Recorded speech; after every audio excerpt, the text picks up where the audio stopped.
Andy. Hi. Indiana Jones and the Great Circle. Yes. The massive hoop. They're still calling the it that. gigantic ring. Still calling it that. They're insisting on it. Todd Howard insisted on it. Well, it's up to him, isn't it? Fallen angels. Protector of the Circulimani. The Great Circle. I've seen a bit of this. I'm quite excited about it because it's Machine Games. Guys made Wolfenstein.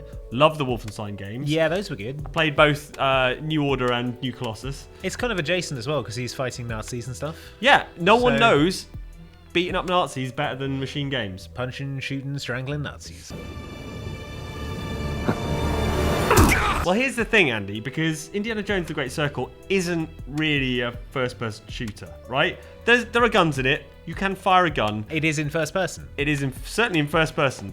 But much like the movies, this is not a shooter, really. That's not kind of how Indy rolls. I've had run-ins with these guys before.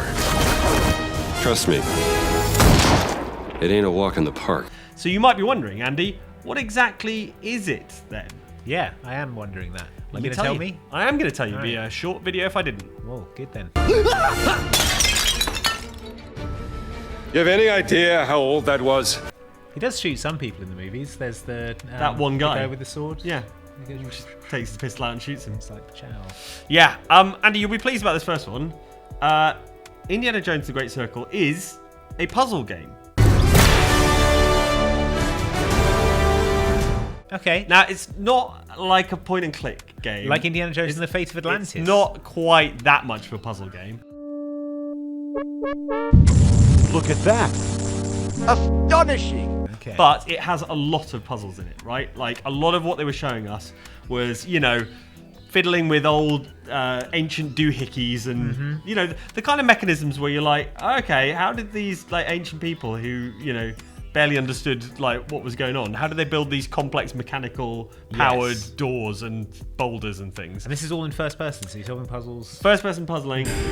Scattered and buried. Just waiting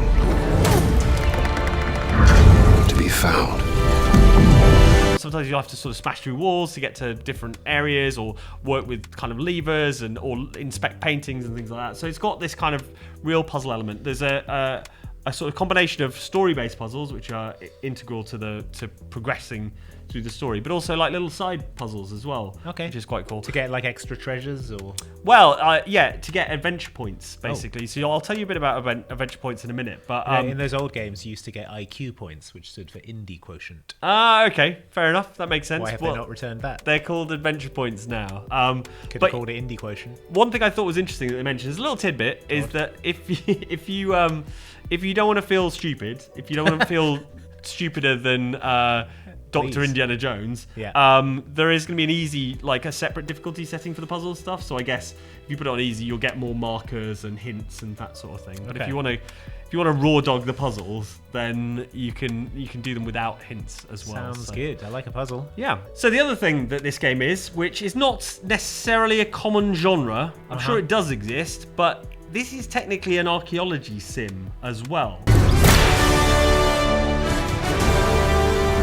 Right? So what they've given you, in addition to all Indy's other kit, is a camera and a journal. Right? Okay, I thought you were going to say a tiny tiny little toothbrush. little brush, and you can just brush away. Yeah, no, not that I'm aware of. I wouldn't like to make the promises because you've not seen the whole thing. But yeah, the tools of Indy's archaeological trade are a camera and a journal, right? So the camera is for taking photos of pretty much anything interesting you see, right? Okay. So if you come across a historical landmark, you can take a photo of, say, the Great Sphinx at Giza, and it will give you some historical facts, but it might also reveal clues that are relevant to you progressing in the story. Okay.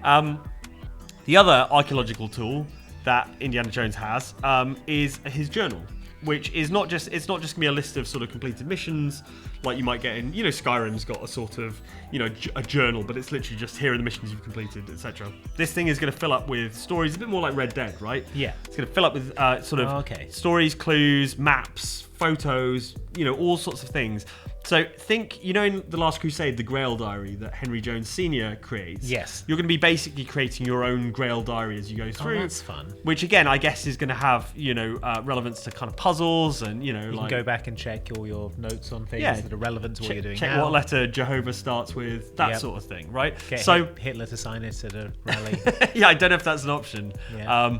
But yeah, so those two things are going to be really useful. And what they want to do is try and encourage you to sort of behave like an archaeologist and research stuff, because by taking photos of things that are relevant and noting them down in your journal, you will unlock these adventure points, right? IQ points. Yeah, if you want to call them IQ points, you're allowed. I'm going to allow it. But they lead into the next sort of thing that this game is. Imagine if you took lots of photos of dead people that you'd killed, and your journal started getting more and more weird. And all Yeah, the writing writings got all spidery all and spirally, and it's like, By the end, Indiana Jones has lost his mind. Yeah, and you start going into negative adventuring points until you reach -666. yeah, it turns out this whole thing took place in his basement. Yeah. Yeah, I mean, it doesn't bear much resemblance to real archaeology as far as I understand it, so why not? maybe it's just a crazed fantasy. Yes, anyway, adventuring points. Why won't you let us do that, Todd? Why won't you let us? Todd Howard. Todd Coward, more like. So adventure points, right? Yes. One of the things this game is sort of, I don't want to like over stretch this, but it is sort of a light RPG in the way a lot of action games have sort of light RPG elements. There is a skill tree. You can develop Indiana Jones. Yeah. Is You not thought he already was at the perfect peak- already. The peak of his abilities. Yeah, well, you know. He's put all his points into handsome. Yeah, That's the exactly. problem. Yeah, that's the thing. Yeah. All the other adventures he's been doing is put all the points into handsome. But this time, Hat. I put all my points into hat. Fully down the fedora skill tree. but yeah, there is going to be a skill tree. They've not talked in much depth when I was shown the game about what this sort of what form this will take and what skills you'll be able to unlock. But it sounds like your classic. You know, you'll probably get things that benefit you in fist fights or stealth or that sort of thing. You know, or maybe stuff with the whip, right? So yeah, you can anticipate there being these sort of a way to shape your character. He's not just a sort of, you know, standard action hero with all the same abilities. They will develop over time, and that's kind of common in games like, you know, Batman Arkham. You unlock new gadgets and things like that. Yeah, that's true. You know? And you can put points into the ones you use more often. You're wondering if maybe you should have built yourself a life of meaning. Right, so yeah, there will be a bit of character development. Very light RPG. I'm not suggesting you're going to be heading to Riverwood to get a quest from an elf. Yeah. Don't worry about that. Or like building a loquacious, silver-tongued Indiana Jones. Yes. Who doesn't get into any fistfights. I mean, he's already loquacious and silver-tongued enough, isn't he, basically? So yes, yeah, small, light RPG elements. The next thing this game is technically an open world game, sort of. So it's not a big, you know, GTA-style open map, but what they've said is that these are not all just linear levels, right? So in the levels themselves, there's going to be a sort of mix of kind of linear sections. You can imagine, like, you know, exploring an underground temple and working your way through traps and things like that. That stuff's going to be linear and sort of adventure-y. But apparently there are also going to be areas where you can kind of explore a more open area.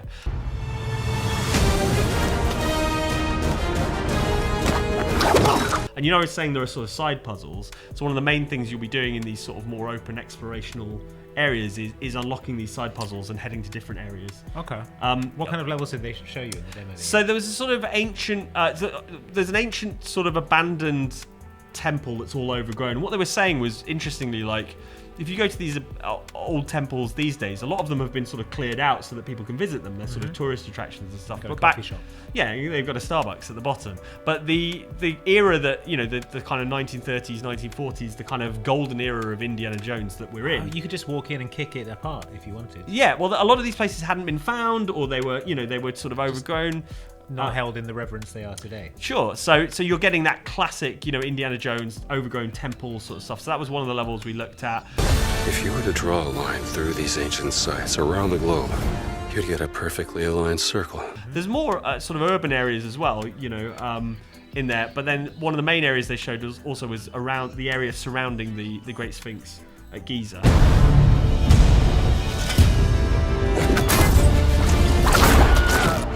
And that's a sort of, you know, that seemed like a perfect, like, ripe sort of level for a more open area, and then the area where the sort of Nazis are kind of digging around for a dungeon sort of temple that's underneath the Sphinx. Yeah, which it's is a big part of Indiana Jones' movies is like cities with winding streets and chases through Yeah. fruit markets and all that kind of stuff. So Absolutely. you'd expect to see that. Yeah, I think that stuff's going to be well represented and stuff. Whether or not those city bits are sort of pell-mell chases that are more linear.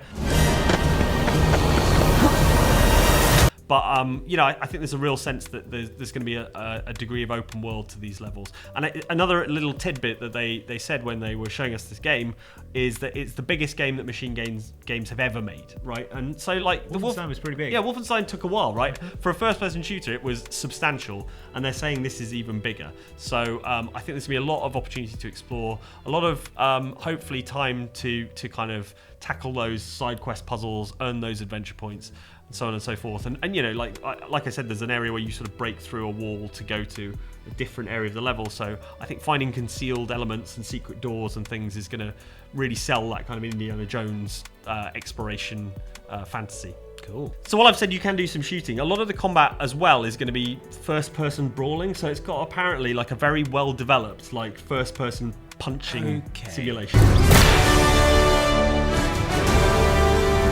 Has there ever been a good first-person Yes.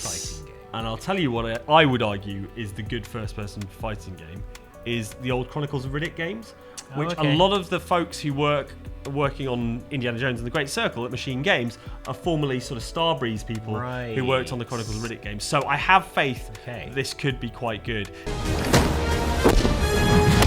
Apparently it's very developed, so it's got obviously attacks and blocks, but also like a defensive parrying system. So if you get your parry timing right, you'll be able to sort of, I guess, deflect an incoming blow and then, knock people out. So you can punch Nazis' helmets off and things like that. So I think hopefully it should be really, really good. I think if I have faith that anyone can get this sort of first-person fisticuffs right, I think Machine Games have a really strong chance. As long as it doesn't evolve into left trigger, right trigger, left trigger, right trigger. Yeah. Just doing that over and over I again hope not. Into And a Nazi face. to be fair, one of the things they showed us was sort of mixing kind of combat with the whip. Obviously, you can use the whip in combat, first-person brawling, and also there is a gun in the game that you will be able to use as well. But obviously, it's Just limited ammo. Yeah, limited ammo, and also there are elements of stealth to this game, and so I think making a lot of noise with a pistol. There's no silencer. You're not like putting a James Bond silencer on. It's a revolver from the 1930s. So you're gonna have to be very careful about when and where you use guns. Yeah, and at least one of those bullets has Hitler's name on it. Absolutely, yeah, Using that just one. carved into there. Yeah. Now I mentioned stealth. This is the wildest one. It's sort of a Hitman game.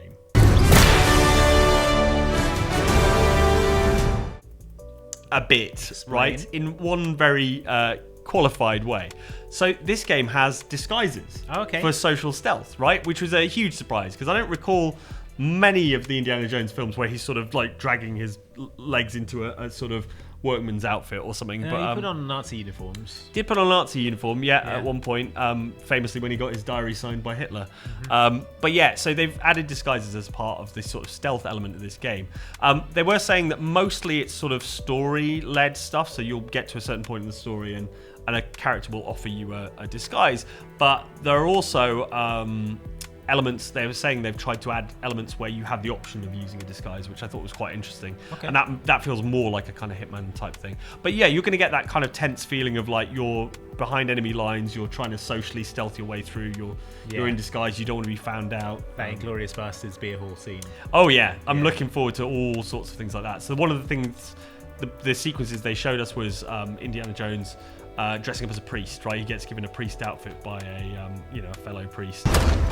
Are you sure you want to investigate these things? And that's the sort of social stealth disguise. I think it's worth saying that, stealth was a big part of the Wolfenstein games. You didn't need to be stealthy. Obviously, you could just go in guns blazing, but it usually helped to at least try the first part of the level and try and be stealthy. Yeah, you wanted to stab those guys who could like radio for Exactly. backup first, and then you could start shooting.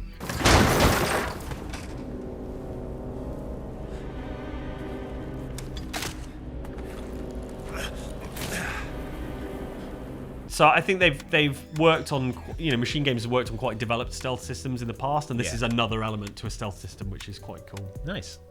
I was not expecting a Hitman game from this. No, and it's in first person, so I guess you don't really see the No, sides, it's yeah. just the arms. Yeah. Oh, you can also hide bodies apparently, which is another Oh. kind of Hitman type thing. So All you'll be right, happy. This is right up my alley. And the final type of game it is, again, not a genre that's typically very popular, but I would argue that this is also a whip simulator.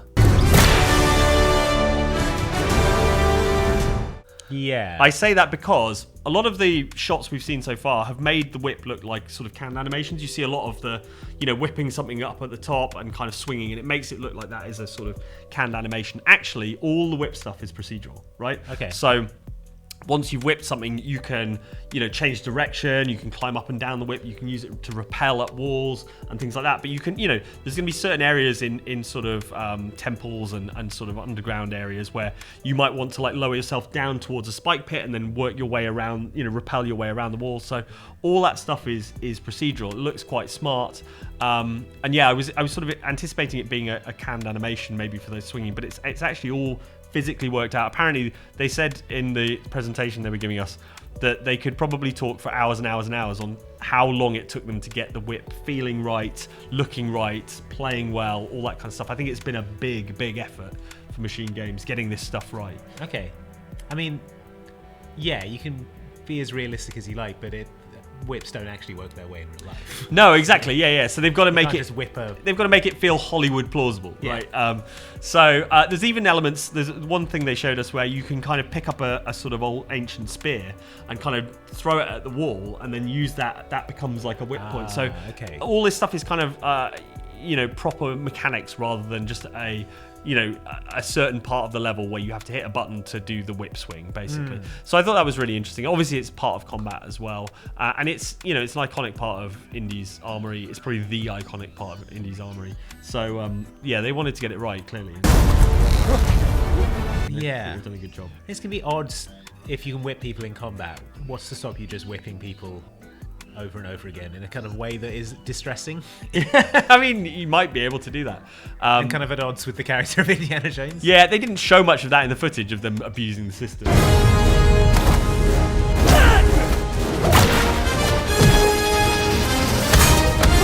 Just whipping a guy in the face over and over again. Yeah. I mean, that's It pretty might be an harrowing. option. I mean, yeah, it might be an option. It's up to you, Andy. Is the game going to step in? You're the one who's technically in control, really. So, like, morally, Yeah. it's on you. But they failed to control me. Yeah, That's on them. What were you doing out there? Fresh air! So as you can see, it's not really a first-person shooter, but it is also a lot of different things. And I Yeah. think what's kind of become clear over looking at it is that, like, this is not them starting with a genre and then putting Indiana Jones in it. I feel like they've really started with Indiana Jones as a character and then gone, well, what do we need the gameplay to be to fit that character? To do justice to the character. And the answer is first-person whipper. First-person whip 'em up, yeah. There you go. And you'll be able to play that first-person whip 'em up on December 6th of this year. So they sneak it in just before the end of the year. Christmas game. Yeah, it's a Christmas game, basically. So ignore your family and play that over the Christmas holidays. And if you're a PS5 owner and you're still watching an Xbox video for this long, just know that apparently it's coming to PS5 in spring, which There you is go. pretty nice. I So think, you won't have the Christmas experience. You won't have your mum coming Christmas afternoon. No, but and let me ask tell you why about Easter. You're gonna ask why you're whipping that man in the face over and over again. Like, this is the game, mum. And they'll be like, Andy, did we not raise you right? Whip. All right. Yeah, Indiana Jones and the Grocer Christ. Yeah, the massive circle. Big old circle. Check it out. Gigantic circle. Thanks for watching. Like and subscribe for more on this game as and when we get it. Bye.